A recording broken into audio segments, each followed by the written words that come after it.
Very good. So we're carrying on with our series in Colossians, sort of going through it bit by bit. We're at the second half of chapter 2. This word is called Losing My Religion. I know it's a kind of cliche title, but it's a great song. So, you know, it kind of popped in my head, and there you go. At least that'll be in your head now. If you don't remember anything else for the rest of this morning, you'll just be going, da da da da da, da da da da da, won't you? And that's fine. Alongside this series, if you're looking to dig a little bit deeper, still very accessible, not heavy commentary, but there's a brilliant book by Tom Wright called Paul for Everyone, The Prison Letters, where he looks at Ephesians, Philemon, Colossians, and Philippians as well. And so that's available in the cafe if you want to just dig a little bit deeper, not heavy commentary, but great for devotionals, that sort of thing. Always good to go a bit further in. What we're looking at today is Colossians 2, and we're picking up in chapter 16. I'm just going to read through it and then say a few things about it. So starting in verse 16. Therefore, do not let anyone condemn you in matters of food or drink or of observing, can't get that out, festivals, new moons or Sabbaths. These are only a shadow of what is to come, but the body belongs to Christ.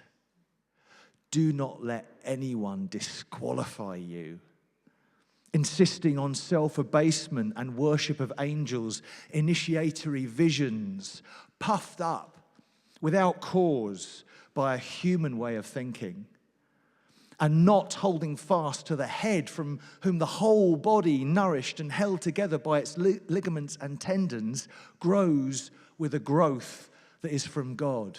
The Greek really means increases with an increase that is from God. Love that.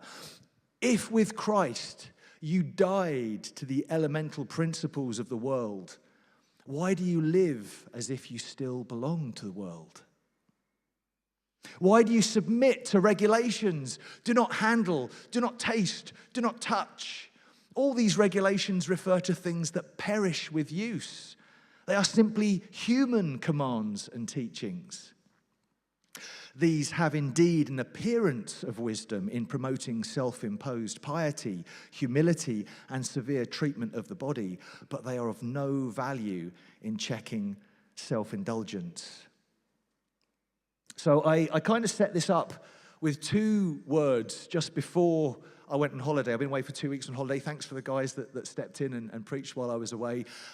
Before that were 2 weeks where basically I kind of ranted for a bit, and kind of, because this is my kind of pet subject. This is my thing. This is what gets my engine going when it comes to ministry. This is so fundamental to my vision for what my ministry is about, and for what I think the life of the shore kind of lives out day by day. This is so crucial, and it's such a thing. It's such an easy thing to get wrong, and we see so many situations where it does seem to be going wrong. So there were two words before I went away. One was called It's More Beautiful, and one was called I Wonder. So if you want a bit more background to the sort of wider implications, I encourage you to go and look at those ones, check those out. But really what I was saying in both of them is that there's a spirit that seems to infest and infect religious communities. A spirit of religion, you could say a Pharisee spirit. And last time I sort of contrasted the way that Jesus deals with the Pharisees as opposed to how he deals with pretty much everyone else. But so that was sort of introduction, but now I want to dive into some of the detail of what this passage actually says and look at that in a little bit more of context. But this is an argument that Paul has been unpacking through the whole book of Colossians really, but specifically in chapter 2. He starts off and he gives them a sort of head up. He says, I'm saying this that no one may deceive you with plausible arguments, he says in verse 4. And in verse 8, he says, watch out that no one takes you captive through philosophy and empty deceit according to human tradition, according to the elemental principles of the word. It's that same word again, and not according to Christ. So he's been setting this up. He's been saying, look, there's clearly a problem, as we started off by saying way back when in the dark ages when we started this series last year sometime.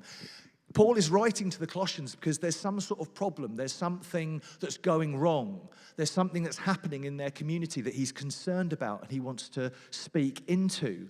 And there's nothing in the historical record, there's nothing in the text that suggests that the Colossians were like, particularly gullible or particularly thick or anything like that. No, these are concerns that affect every Christian, every believer, every community of disciples. It wasn't anything specific to the Colossians. There's no clue that that's the case. These are things that we all need to be on our guard for all the time.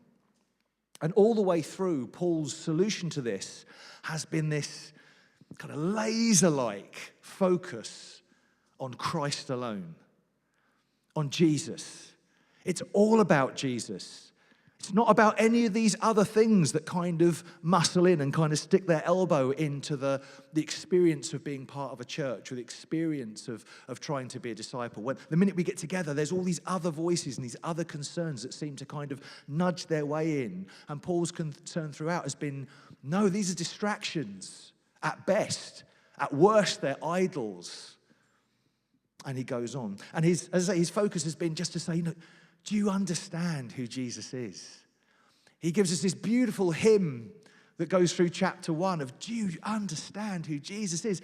He's above all, beyond all. He was before all. He will be, he's the Alpha, he's the Omega. He was there before the beginning. He'll be there at the end. He's everything. He holds it all together down to the essence of everything. He's in all and through all and beyond all. He's everything. And when you think like that, then these little concerns, these little regulations, these little things that you're tripping up over kind of seems a bit trivial, don't they? That's been his focus throughout.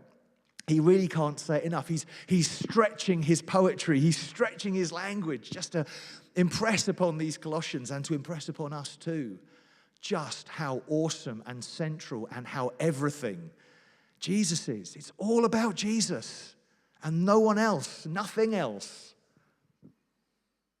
So then he starts this little sequence with the word therefore. And whenever you read therefore in the Bible, you need to ask what it's there for. There's no wasted words. Therefore, it's always there because it's linking to the previous argument. So because all of this has been said, with all of that held in your mind, don't just, the trouble is we tend to read the Bible verse by verse or section by section, or at some point people put headings in your Bible, and sometimes you read a page or you read a heading. You've got to remember, none of that was there originally. No verses, no chapters, no chapter summaries or headings. But we tend to read it like that. So sometimes we can read the Bible as like little discrete chunks, little all on their own. And it's not. It's a continuing conversation. It's a continuing argument that Paul's making. With all of that in place, with this amazing vision. And remember on Easter Sunday, we went through all the amazing, Jesus, he's got the powers and principalities are like defeated foes. It's like a triumphant procession of an emperor, and in the background, in chains, is all these powers and principalities and sins and all the ways of the world, all the brokenness, all the rubbish that tears us apart and pulls us down. It's all defeated. It's all gone. It's all rubbish. And he's wiped away every sin. And the legal code that we would use to condemn ourselves or condemn one another, it's been nailed to the cross. It's all gone. Therefore, what are you doing? What are you doing? And we get now into the Colossian problem, as it's called. It seems to be that because of what he's talking about religious practices, basically. What you're doing with food, what you're doing with drink. You're worrying about festivals and Sabbaths and new moon feasts and all that sort of stuff. Why does he start talking about that? Well, it seems like, unfortunately, the religious police have got in amongst them. You know, those guys, the religious gatekeepers, the spiritual scorekeepers. Those people have got in amongst the Colossians. And he calls them false teachers. These people are teaching you stuff, and it's not true. And this is why it's a warning to us as much as it's a warning to them. When we get together with other disciples and we learn from one another and we gain from one another's experience and wisdom, and that's fabulous and that's wonderful. But as Scripture says, you have to test everything, because it's entirely possible that someone who's much more experienced than you, been going to church for years and years, they've got all the books, they've got the T-shirt, they might even have a qualification, and they can still be talking utter rubbish. And that includes pastors, probably more than anyone else it includes pastors. So you have to be on your guard. And the giveaway, the dead giveaway every single time that Paul has been bringing them back to is that essentially they're saying, when you boil it down, when you get away all the high-minding language and the pious mind, pious sounding this, that, and the other, the bottom line is what they're saying is that Jesus isn't enough. This whole Jesus thing, it's great, it's brilliant, but you also need to fulfill these rituals. And you also need to eat certain things and not eat other things. And you also need to fulfill all these religious practices. Essentially, they're saying Jesus is not enough, which is why Paul has been at extreme pains to say, oh, yes, he is. He's more than enough. He's everything, and he's the only thing. And you don't need Jesus plus, you just need Jesus. And the practices that he's talking about, yes, of course, at that time, they're rooted in Jewish-specific religious practices. But that might not be our sort of thing today, that's we're not worrying about new moon. Anyone today, did you worry about your new moon celebration or anything like that? So, was anyone, worried about whether they were observing the new moon properly? That's not maybe our problem. But the issue, the principle, is still very much something which we can trip up upon. And Paul describes these things as a shadow. He doesn't actually say they're bad. He just says they're not the thing. For example, Sabbath. Sabbath is a brilliant idea. Sabbath is a wonderful idea. We should all be honoring Sabbath, and we should be incorporating the principle of Sabbath in our lives. Taking a rest. Taking time to be with God, not this relentless 24/7 grind that modern life and modern culture wants to kind of steer us towards. Sabbath is a brilliant idea. It just doesn't qualify you for anything. You don't get points for Sabbath. We're encouraged to honor Sabbath because it's good for us, and you will be healthy, and you won't be absolutely, on your knees, burning out. It's really good for us, Sabbath, but it doesn't actually qualify you to be a Christian. It's good advice. It's not good news, if you want to put it like that. He says these things are a shadow. They're not the substance. The substance is Jesus himself. But it gets worse. The teaching of these false teachers, as Paul has them, is actually, he says, it's disqualifying them. People are feeling disqualified. Your translation might say, don't let anyone judge you, or don't let anyone condemn you. The version I had is, don't let anyone disqualify you. And I like what that kind of brings to mind, because isn't that a horrible feeling? The feeling that you don't qualify. And if you've ever been disqualified, any Southampton fans in today? Or maybe it's too painful to talk about it. Yeah, I'll move on. Are they still disqualified? Has anything been changed, or I haven't got the news? Okay, fine. We won't talk about it. Ian's beaming. He doesn't care. He's a Pompey fan. Anyway, try and look sad. The feeling of being disqualified. The feeling of being disqualified is horrible, isn't it? When someone says you don't qualify, you don't measure up, you're not good enough. I mean, how arrogant. How arrogant is that? I sometimes, and I have to say, the internet is not good for this stuff. If you watch anything on social media, YouTube, whatever it might be, the number of Christians who want to go and use their space on their channel to say that other people are not proper Christians. They're heretics, they're false believers, they're liberals, they're backsliders. He's not this, she's not that. That's not proper worship. And I'm like, just shut up, please. In Romans 14, Paul says, who are you to judge another man's servant? Who are you to judge? It's not your issue. That person is serving God, and if God has got a problem with the way that person is serving, then that's up to God. That's not your place to judge another man's servant. It's not our place to judge God's servant or church or teacher or pastor in another context. We've got enough to worrying about ourselves, right? Let's just worry about what's happening here. It's so arrogant when we start disqualifying people. And the particular things that Paul draws attention to in this passage, they might seem a little bit weird to us.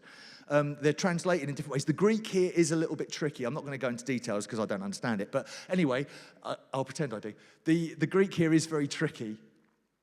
But there are three things that seem to be drawn attention to, and there's this idea of humility or false humility. People doing things physically. It's probably like really extreme ascetic practices, physical practices, denying themselves, food or sleep or something like that, in order to either show their piety. Oh, look how holy I am. I haven't eaten in 10 minutes. That's as holy as I get on that one. Or they're using extreme physical privation and hardship in order to kind of enter an ecstatic state, a spiritual state. If you fast for long enough, if you're in enough extreme kind of discomfort, you can then have visions and that sort of thing. So there's maybe something like that going on. It talks about the worship of angels, which is really confusing because that really wouldn't be part of Judaism. But scholars seem to think that probably what it means is either people who just won't stop going on about angels for this and angels for that. And Paul is kind of being a bit sarcastic, really. It's like, you're worshipping angels. You're just going on about angels. Or probably more likely is this idea of because it speaks about these, again, it's really hard to translate, but initiatory visions is how it's translated here. The overall idea is pretty simple. Whatever the specifics of the practices are, the idea is simple. There are people who are super spiritual and they're lording it over the rest. They're saying, you're not a proper Christian if you don't have this gift or this spiritual experience, if you don't have this vision or this practice, or you're not, woo, you're off with the, woo, I was doing this and I was jumping around and blah, blah, blah, and I was experiencing this aspect of heaven or that aspect of the angelic, or I was entering in with the worship with the angels and joining in their liturgy and that sort of thing. And it seems to be there are these super spiritual kind of practices which people are using to make other people feel like second-class disciples. That's the problem. Again, Paul doesn't necessarily say that all these things, these spiritual practices, are wrong or bad or harmful. Doesn't say that specifically one way or another. He says what's wrong is the way you're using it. The way you're taking your gift or your experience and you're feeling just a little bit proud. Or you're making someone else feel like a second-class believer. And perhaps on Pentecost Sunday, we need to take that message to heart. If you've been around church more than 5 minutes, and particularly around the charismatic church, and thank goodness, I hope that is nothing like anyone has experienced here, I hope. But certainly in other contexts, people have felt like second-class Christians because they don't have this gift, or they don't have that experience, or they don't feel comfortable worshiping in that particular way. And if that's you, I want to say I'm so, so sorry. I'm so sorry that you've been made to feel disqualified, because that is clearly, totally against the spirit of welcome that Jesus always gives and the specific teaching that Paul is sharing here. He says, although it seems very spiritual, the spiritual superstars, the spiritual black belts, the spiritual celebrities, oh, you've got to go to their conference. Oh, you've got to buy their book. You've got, very slippery slope. Not that those things are all bad necessarily, but it's a slippery slope. It can seem really spiritual. It can seem wonderful, but it's actually a human way of thinking. It's wrapped up in pride. It's wrapped up in achievement. It's wrapped up in ranking. Oh, well, I'm better you, you're better than me. That's got nothing to do with Jesus. That's got nothing to do with the good news. The bottom line is it's all rooted in human experience. Rooted in things that human beings are doing, we're doing, rather, and this is the point, rather than in what Christ has accomplished. All of this thinking is still rooted in human worries and anxieties and competitiveness and all the things that we're bothered about. It's not rooted in the thing that Jesus has already done, that he's just been talking about. Therefore, it's all done, it's finished, it's won. He's got the victory. Nothing needs to be added. Nothing can be taken away. It's all about Jesus. He has this idea of holding on tight to the head. You remember in 1 Corinthians, he has this analogy of the church as being a body, and someone's an arm and someone's a leg and someone's a kneecap, and you've all got different jobs to do and everyone's unique and everyone's necessary. But Christ is the head. And we're hanging on to the head. And if we're not hanging on to the head, then we're like, headless chickens, I guess. We're running around like headless chickens. We need to hang on tight. He says, hold on tight to the head. Don't let go of Jesus. He says, if you died to these elemental principles, and we talked about that way back when we talked about verse 8, and this is a kind of Greek word again. There's some stuff about that. I'm not going to go into that again. But essentially, it's about the fundamentals, the elemental principles. It's the way of the world.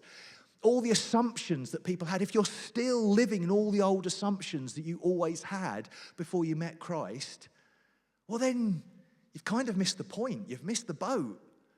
It's all different. It's a brand new creation. Jesus has changed everything. Don't still be living in that world with all its rules and its judgments and its jealousies and its anxieties.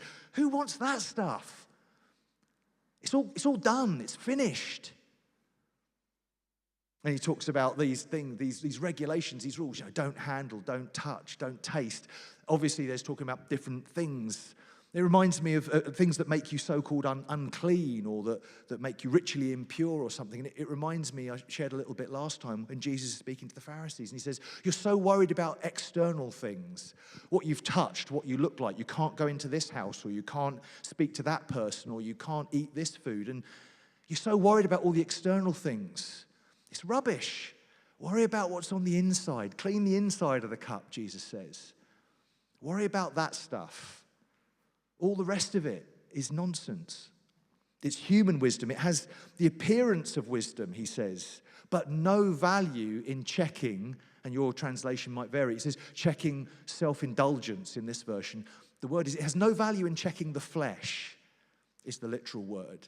The flesh, it's the human frailty.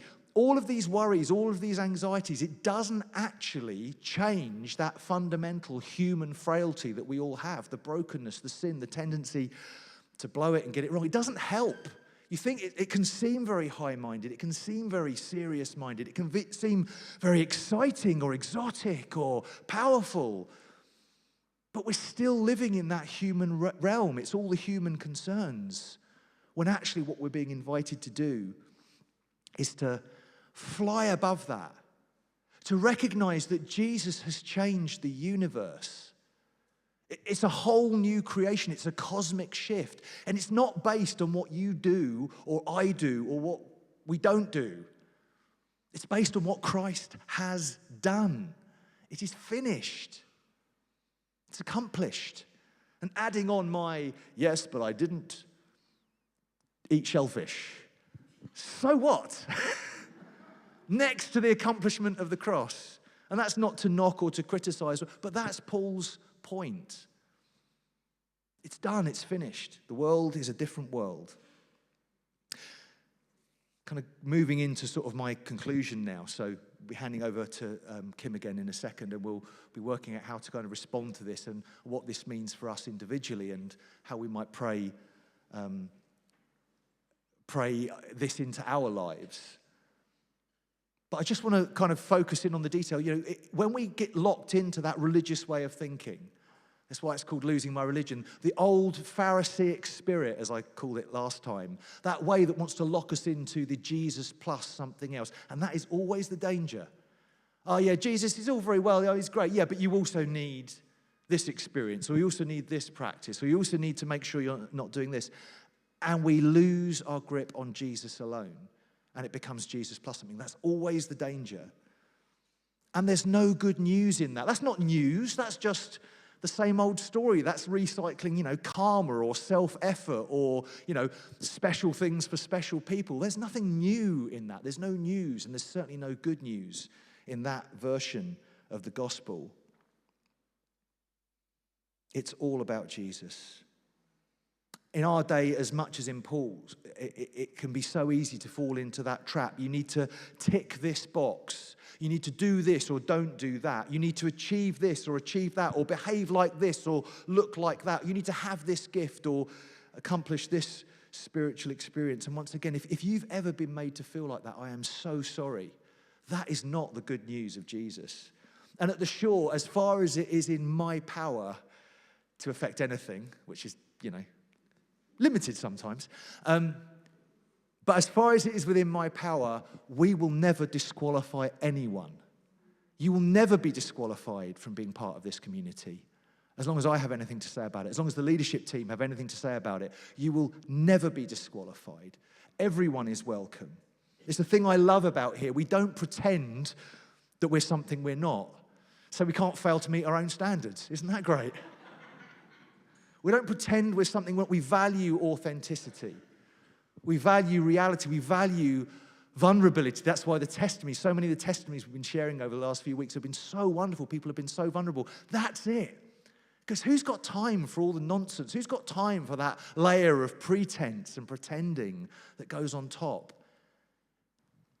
If we can't be honest, if we can't have real relationships, what have we got to offer the world? The world is desperate for real community and real relationship and honesty.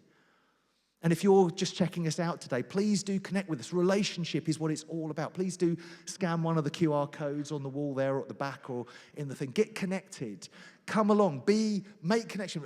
Identify yourself. Say, hi, I'm a visitor. Chat to someone. Chat to me. Chat to one of the leadership team. Get connected. Join a discipleship group. If you're not part of a discipleship group at the moment, that is where relationship becomes really real and really deep and really honest. And we're able to have the authenticity as life unfolds itself. Do you know what? I've had a really rubbish week. Can you pray for me? Can I just share where I'm at the moment with you? Can we learn together? Can we grow together? Can we encourage one another? It's vital. Please do think really seriously about joining a discipleship group if you're not in one already.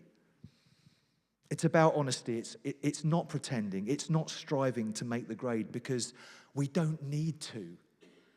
It's nothing to do with us. It's all about what Jesus has done. And I am, we are all invited to fully own and fully embrace that new life that Jesus gives. As Paul will go on to say in more detail next week, I'll talk more about this. We're dead to all that old stuff. But that's not the end of the story. We're alive to all the wonderful things that Jesus has accomplished. And we're invited to let go of all the old junk. Band, if you want to get yourselves plugged in while I'm just wrapping up here, guys. We're invited to embrace this new life, embrace this freedom.